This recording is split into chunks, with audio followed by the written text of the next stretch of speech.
علی رسولہ الکریم اما بعد فاعوذ باللہ من الشیطان الرجیم بسم اللہ الرحمن الرحیم۔ درس حدیث فضائل ذکر کے بارے میں حضرت ابوبکر صدیق حضور اقدس صلی اللہ علیہ وسلم سے نقل کرتے ہیں کہ لا الہ الا اللہ اور استغفار کو کثرت سے پڑھا کرو، کہ لا الہ الا اللہ اور استغفار کو بہت کثرت سے پڑھا کرو۔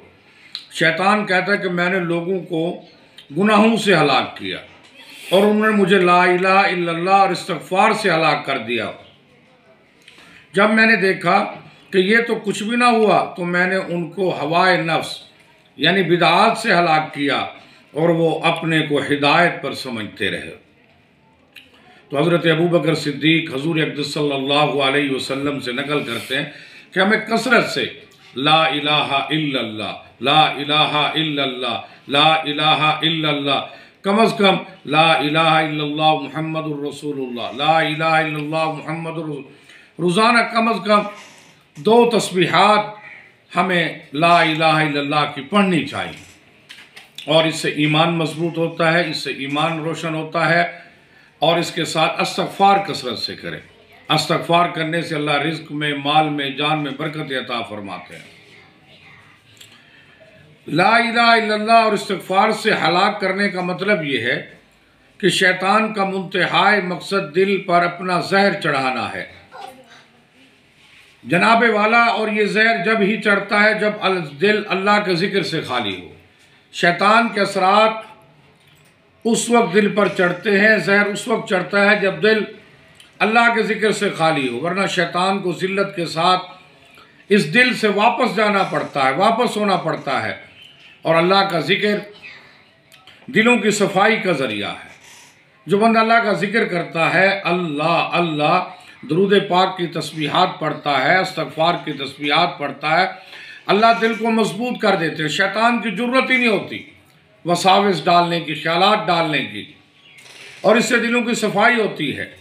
چنانچہ مشکات میں حضور اقدس صلی اللہ علیہ وسلم سے نقل کیا ہے کہ ہر چیز کے لیے ایک صفائی ہوتی ہے، دلوں کی صفائی اللہ کا ذکر ہے۔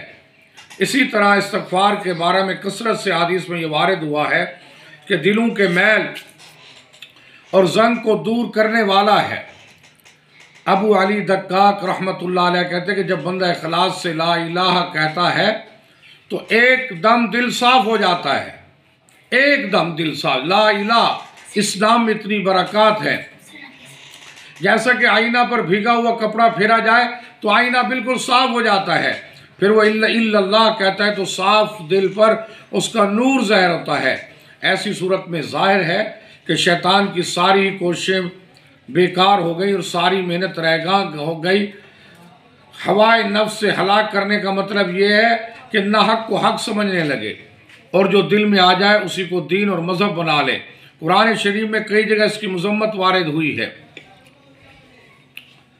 کیا آپ نے اس شخص کی حالت بھی دیکھی جس نے اپنے خدا اپنی خواہش نفس کو بنا رکھا ہے، اور خدا تعالیٰ نے اس کو باوجود سمجھ بوجھ کے گمراہ کر دیا، اور اس کے کان اور دل پر مہر لگا دی اور آنکھ پر پردہ ڈال دیا کہ حق بات کو نہ سنتا ہے، نہ دیکھتا ہے، نہ دل میں اترتی ہے۔ بس اللہ کے گمراہ کر دینے کے بعد کون ہدایت کر سکتا ہے؟ پھر بھی تم نہیں سمجھتے۔ تو ہمیں چاہیے نفسانی خواہشات سے بچنے کے لیے، شیطانی اثرات سے بچنے کے لیے ہم ذکر کریں، اور زیادہ اس حدیث کے اندر لا الہ الا اللہ اور استغفار کی کثرت کرنی چاہیے۔ وما علینا الا البلاغ۔